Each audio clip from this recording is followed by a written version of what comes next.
Hello friends, इस video में मैं टॉपिक कवर करूंगा Newton's law of motion and there types, जो कि हमारा क्लास 11th 12th और बीएससी मैकेनिक्स। देखिए इसमें हमारा क्या क्या टॉपिक कवर होंगे। Newton's law of motions, centre of mass, limitation of motion, reduced mass, ये सारे टॉपिक हमारे इस वीडियो में कवर किए जाएंगे।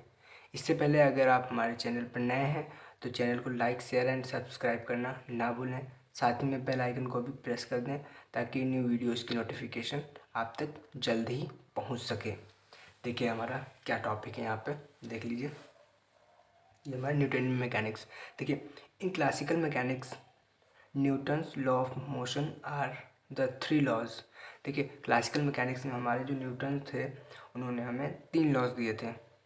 Describe the relationship between motion and force. उन्होंने मोशन और फोर्स के बीच का रिलेशनशिप डिस्क्राइब किया था। ओके, देखिए और जो हमारे सर आइजैक न्यूटन थे उन्होंने कहा था कि sir Isaac Newton says that force is only a mathematical statement of effect and not a explanation of cause. देखिए सर आइजैक न्यूटन जो थे उन्होंने कहा था कि जो फोर्स है हमारे मैथमेटिकल स्टेटमेंट है, ओके, ना कि एक्सप्लेनेशन है किसी कॉज का। ठीक है, then gravity is not a cause but an effect which is completely unknown. देखिए ग्रेविटी एक कोई कॉज नहीं है, वो एक इफेक्ट है। ठीक है, और ये कम्प्लीटली अननोन, वो अनजान है। ठीक है, hence Newton's call this principle as the three axioms. Newton's ने इस प्रिंसिपल को 3 एग्जाम्स के नाम से बताया था, ना कि 3 लॉज के। ठीक है, this for a very simple reason that they are all fundamental, not susceptible of proof और डिसप्रूफ। ये हमें सिंपल रीज़न देता है कि ये सारे एक फंडामेंटल हैं, ना कि ससेप्टेबल हैं किसी प्रूफ के लिए और ना ही डिसप्रूफ के लिए। यहाँ पे देखिए, ना ही कोई प्रूफ के लिए और ना ही किसी डिसप्रूफ के लिए। अब देखिए यहाँ पे न्यूटन्स जो थे हमारे, न्यूटन्स ने हमारे 3 लॉज दिए उन्होंने हमें। कौन कौन से लॉज दिए? देखिए न्यूटन्स गैव 3 लॉज, उन्होंने 3 लॉज दिए। पहला लॉ क्या था हमारा? न्यूटन्स फर्स्ट लॉ, जिसे हम बोलते हैं लॉ ऑफ इनर्शिया। क्या बोलते हैं? Law of inertia. देखिए this law again divided into 3 parts. देखिए जो न्यूटन्स फर्स्ट लॉ है हमारा, उसको भी इन्होंने 3 पार्ट्स में डिवाइड किया है। पहला पार्ट्स क्या है हमारा? Inertia of rest. उन्होंने रेस्ट पे इनर्शिया निकालने को बोला है। देखिए a body in rest continuous rest until any external force is applied on it। देखिए इनर्शिया ऑफ रेस्ट का मतलब क्या है हमारा?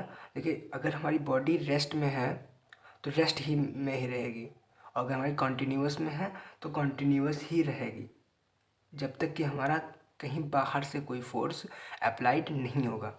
देखिए इसका एग्जाम्पल देखते हैं। A person sitting on rear seat of rider bends in backward direction when rider suddenly move the bike in forward direction.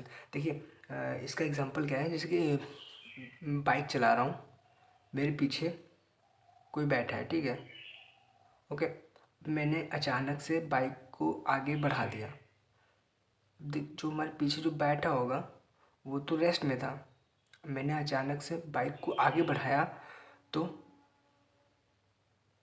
Rest में था, अचानक उस पर फोर्स लगने से वो उसकी बॉडी मूव हो जाएगी। देखिए वो पीछे को बैकवर्ड डायरेक्शन में थोड़ा चला जाएगा। इसीलिए देखिए a body in rest in continuous in rest until any external force is applied on it. जब तक कि हम उस पर कोई दूसरा अलग से फोर्स नहीं अप्लाई करते हैं तब तक कि वो बॉडी वहीं पे रेस्ट में ही रहेगी। उसी को हम इनर्शिया ऑफ रेस्ट बोलते हैं। देखिए नंबर सेकंड क्या है हमारा? न्यूटन्स फर्स्ट लॉ का सेकंड पार्ट क्या है हमारा? Inertia of motion. A body in motion continues in motion until any external force is applied on it। देखिए इसमें भी वही है, अगर हमारी बॉडी मोशन में है तो मोशन में ही रहेगी, ओके, जब तक कि उस पर हम कोई बाहर से फोर्स अप्लाई नहीं करेंगे। ओके, अब देखिए इसका एग्जांपल क्या है हमारा। A person sitting in a moving bus bends in forward direction when driver stop the bus suddenly. देखिए इसमें क्या होता है, देखिए एक आदमी जो बस में बैठा हुआ है, ओके, अब बस अचानक से आगे को चल दी। देखिए उसमें क्या है हमारा, बस तो चल ही रही है, अब उसने अचानक से स्टॉप कर दिया। ओके, बस चल रही है तो उसमें जो आदमी बैठा हुआ है उस पर, वो भी मोशन में है और बस भी मोशन में है, और अचानक से जब रुक जाएगी तो जो आदमी उसमें बैठा है ना, उसका जो, वो तो मोशन में था, अब अचानक से बस को रोक दिया तो उसका मोशन भी डिसबैलेंस हो जाएगा। देखिए इसीलिए इसमें क्या पता है, a body in motion continues in motion until any external forces applied on it. देखिए यही इसमें बताया गया है जो हमने एग्जांपल दिया है आपको। ओके, यहाँ पे आप देख सकते हैं जो कि हमारा फर्स्ट लॉ ऑफ मोशन का थर्ड पार्ट है, जो कि हमारा है इनर्शिया ऑफ डायरेक्शन। डायरेक्शन में इनर्शिया क्या होगी, देखिए a body going in one direction continues in that direction until any external force applied on it. देखिए अगर हमारी बॉडी किसी एक डायरेक्शन में जा रही है, ओके, जब तक कि उस पर कोई बाहर से फोर्स अप्लाइड नहीं होगा तब तक कि उस पर कोई इफेक्ट नहीं पड़ने वाला है। इनर्शिया ऑफ डायरेक्शन यही कहता है, ठीक है। अब देखिए इसका एक नोट पॉइंट है हमारा न्यूटन फर्स्ट लॉ का। The law gives the definition of force. Newton first law हमें क्या देता है, definition of force, and this law is also known as Galileo law. इसी लॉ को हम गैलीलियो लॉ भी बोलते हैं। ओके, अब देखिए इसी के बाद हम देखते हैं न्यूटन सेकंड लॉ क्या होता है। Newton second law, according to this law the rate of change of momentum with respect to time is directly proportional to force। देखिए इसमें क्या बताया गया है न्यूटन सेकंड लॉ में। देखिए जो हमारा रेट है, rate of change in momentum, momentum में जो रेट ऑफ चेंज है with respect to time, time के रिस्पेक्ट में, वो भी डायरेक्टली प्रोपोर्शनल है फोर्स के। उसी को हम न्यूटन सेकंड लॉ बोलते हैं। देखिए कैसे, देखिए force is directly proportional to momentum with respect to time. अब देखिए d p upon D t, ये हमारा क्या हो गया, मोमेंटम। ओके, अब देखिए एफ इक्वल्स टू के, हमने प्रोपोर्शनलिटी साइन हटाया तो कांस्टेंट के आ गया, then d p upon D T. अब देखिए हमारा पी की वैल्यू क्या होता है, मोमेंटम की फॉर्मूला क्या होता है, p equals to m v. Okay, अब हम एम वी इसमें पुट कर देंगे, ओके, पी की जगह पे, तो हमारा क्या हो जाएगा, F equals to K D M V upon D T. अब देखिए यहाँ पे क्या है हमारा, M V upon D T आ गया। अब देखिए F equals to K D M V upon D T. अब इसमें हमारा कांस्टेंट क्या क्या है, हमारा मास तो इसमें कांस्टेंट रहता है। ओके, देन देखिए F equals to k m d v upon D t, हमारा वी के रिस्पेक्ट में हम टाइम का डिफ्रेंसिएशन कर रहे हैं। देखिए अब देखिए यहाँ पे क्या होता है, f equals to k m d v upon D T. अब देखिए वेलोसिटी और जो टाइम का डिफ्रेंसिएशन, मतलब velocity with respect to time अगर होता है तो ये क्या होता है हमारा, ये इन दोनों को क्या बोलते हैं हम, एक्सेलरेशन। ओके, देखिए F equals to k M A, ये हमारा क्या हो गया, एक्सेलरेशन। और के क्या है हमारे, कांस्टेंट टर्म है, तो के हट जाएगा, then f equals to m a, हमें यहाँ पे फोर्स का फॉर्मूला मिल जाएगा। देखिए न्यूटन सेकंड लॉ हमें यही प्रूफ करा के देता है कि इसमें हमारा क्या होता है, according to this law the rate of change of momentum, इसमें हमारा rate of change of momentum with respect to time जो कि हमारा प्रोपोर्शनल होता है फोर्स के, वही हम इस लॉ में प्रूफ करते हैं। अब देखिए इसका नोट पॉइंट क्या है हमारा, this law gives the formula of force. हमारा ये लॉ क्या करता है, देता है फॉर्मूला देता है फोर्स का।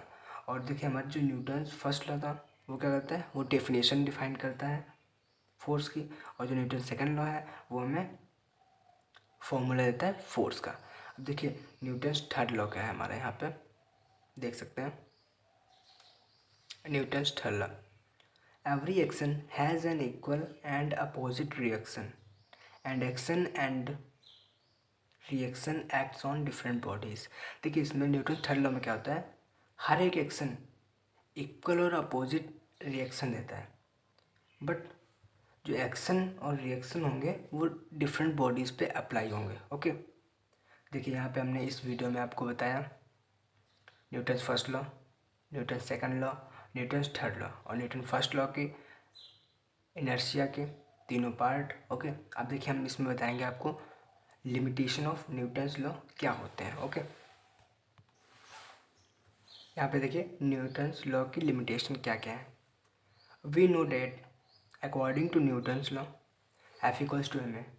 देखिए न्यूटन्स लॉ के अकॉर्डिंग हमें पता है कि फोर्स बराबर क्या होता है, mass into acceleration, but it does not holds if m is not constant. अगर हमारा एम कांस्टेंट नहीं होता तो ये सेटिस्फाइड नहीं होता, F equals to M N नहीं होता। ओके, देखिए a, a falling rain drops gathers mass. Okay, a rocket loses mass, ये हमारा एग्जाम्पल हो गया। देखिए मास इसमें हमारा क्या है, कांस्टेंट, ठीक है, नहीं है, और जो इसमें है ये भी हमारा कांस्टेंट नहीं है। अब देखिए according to Einstein relativity m equals to m not upon under root one minus v square upon c square, ये हमारा आइंस्टाइन रिलेटिविटी की इक्वेशन है, फॉर्मूला है। M equals to m not upon one minus under root one minus v square upon c square, ये हमारी Einstein relativity की proof का formula है। ओके, देखिए फ्रेंड्स इस वीडियो में मैंने आपको बताया था न्यूटन्स लॉ के बारे में और उनकी लिमिटेशंस के बारे में। So thank you for watching this video. Please like, share and subscribe my channel. Thank you so much.